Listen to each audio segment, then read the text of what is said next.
Hello everyone, welcome to my YouTube channel Student of Economics. Today I am discuss the topic that is externalities. Externalities, the problem and its solution. Now let's begin the topic with externalities. Externalities is a cost or benefit that is caused by one party but financially occurred or received by another party.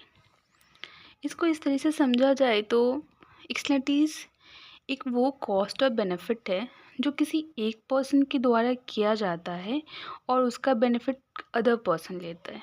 जैसे cost के form में ये हो गया कि noise generate हो रही है लाउड स्पीकर से, इससे क्या हो रहा है, ओल्ड एज पीपल को प्रॉब्लम हो रही है तो उनके लिए ये कॉस्ट बेरर हो गया।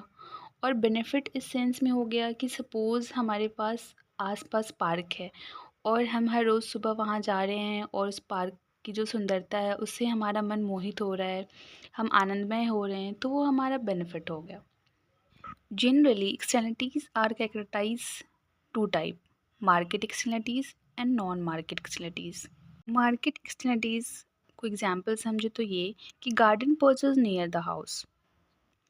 Non market, losses and gains cannot be priced in the market on the basis of demand and supply. Now there are two type of externalities, positive externalities and negative externalities, जिसकी हम graph से भी समझ सकते हैं, इससे इसकी use बहुत ज़्यादा होती है।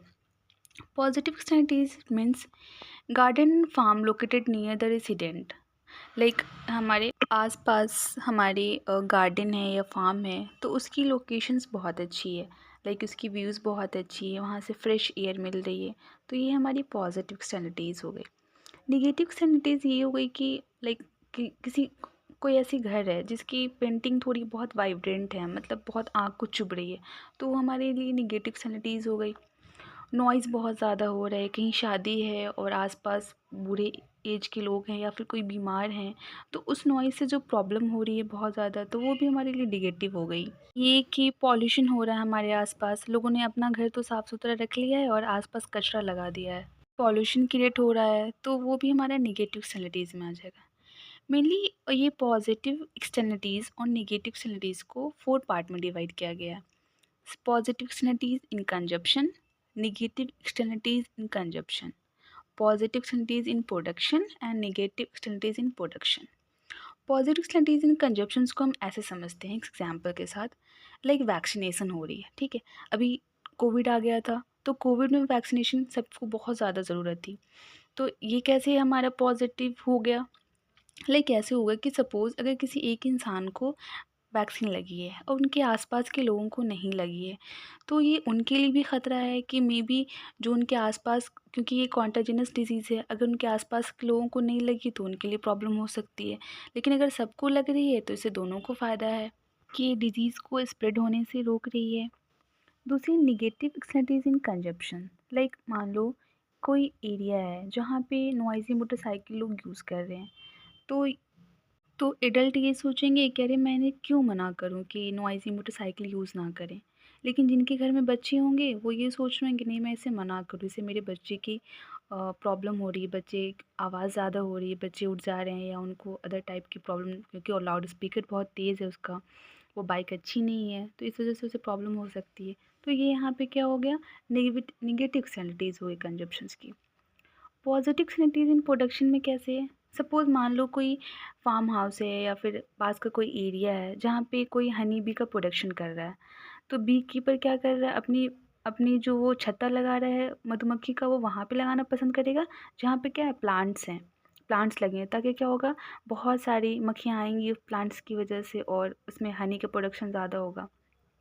लेकिन इससे फार्मर को भी फ़ायदा हो रहा है, क्यों, क्योंकि इसे फ़ायदा इस चीज़ से हो रहा है कि वहाँ पे पॉलिनेशन ऑफ प्लांट्स हो रहा है, हनी बी की वजह से क्या हो रहा है, प्लांट्स का पॉलिनेशन हो रहा है, फार्मर को फ़ायदा हो रहा है कि वहाँ पे पॉलिनेशन हो रहा है, तो न्यू न्यू प्लांट्स का जनरेशन हो रहा है। दूसरा निगेटिव एक्सटर्नलिटीज़ इन प्रोडक्शन कैसे है, सपोज़ कोई पेपर मिल है जो पेपर प्रोड्यूस कर रही है, लेकिन उसके वेस्ट मटेरियल को वो क्या कर रही है, वहाँ पर उसी नदी के आसपास डंप कर रही है। इससे क्या हो रहा है कि जो मराइन एनिमल है, जो रिवर साइड रेसिडेंट है, उन्हें रहने में दिक्कत हो रही है, मराइन एनिमल सही से इनहेल नहीं कर पा रही किसी चीज़ को, क्योंकि वहाँ पे वेस्ट मटेरियल ज़्यादा है। आसपास के जो लोग हैं वहाँ पे इतना कचरा जम गया है कि उसकी बदबू आ रही है। हर तरह की मतलब बहुत गंदी गंदी बैक्टीरियाज वगैरह हो पा रहे हैं, जिससे उनके लिए खुद एक प्रॉब्लम हो सकती है, उनकी सेहत बिगड़ सकती है या उनके साथ कुछ भी अदर एक्टिविटीज़ हो सकती है। तो इस तरह से हमने देख लिया कि कैसे कैसे पॉजिटिव और नेगेटिव इम्पैक्ट कंजप्शंस पे और प्रोडक्शन पे हमारी एक्सटर्नलिटीज़ डालती है। एसी पेगु पहले ब्रिटिश इकोनॉमिस्ट थे जिन्होंने एक्सटर्नलिटीज़ के बारे में अच्छे से बताया था। उनका कहना ये था कि एक्सटर्नलिटीज़ अगर प्रेजेंट होती है परफेक्ट कंडीशन में, तो कभी भी हम पैरेटो ऑप्टिमम को अचीव नहीं कर सकते।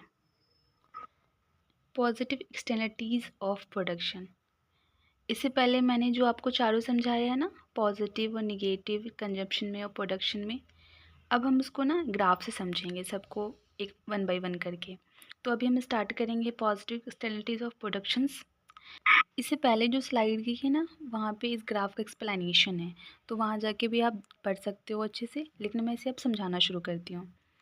अकॉर्डिंग टू पीगू, जब कोई फर्म दूसरी फर्म की वजह से कॉस्ट और बेनिफिट गेन कर रही होती है, तो वो हमारा एक्सटर्नल इकोनॉमी ऑफ प्रोडक्शन होता है। इसको इस डायग्राम से ऐसे समझते हैं कि जो हॉरिजेंटल लाइन है वो हमारा क्वांटिटी शो कर रहा है, और जो वर्टिकल लाइन है वो हमारा प्राइस कॉस्ट शो कर रहा है।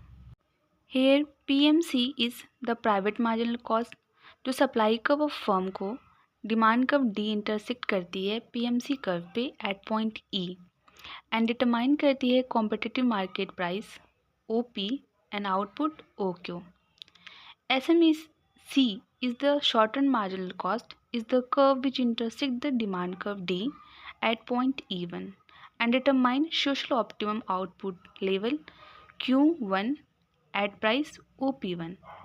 Since for every unit of output between OQ and OQ1 is a social marginal cost, OP1 is less than the competitive market price OP. So the net social gain is OQ1. तो हमने देखा कि OP price पे हमें OQ quantity मिल रही थी, लेकिन जैसे ही प्राइस कम हुई तो हमारी क्वांटिटी क्या हो गई, इंक्रीज़ हो गई, सप्लाई हमारा इंक्रीज़ हो गया। तो हम क्या करने लगे, OP1 पे क्या करने लगे, OQ1 क्वांटिटी खरीदने लगे। तो हमने क्या देखा कि हमारा मार्केट प्राइस पहले इनिशियल मार्केट प्राइस कहाँ पे था, ई पे था। उसके बाद फिर ये चेंज हो गया क्योंकि शॉर्ट टर्म मार्जिनल कॉस्ट आ गया, तो ये हमारा प्राइस मार्केट प्राइस कहाँ चेंज होके E1 पे चला आया। तो इस तरह से हमने देखा कि कैसे प्राइस की चेंज होने से क्वांटिटी चेंज हो गई। तो ये हमारा positive externalities of production show करता है। आगे की जितनी भी ग्राफ है वो हम नेक्स्ट वीडियो में समझेंगे। Thank you so much. अगर मेरी वीडियो अच्छी लगी तो इसे सब्सक्राइब करें और वीडियो को लाइक करें।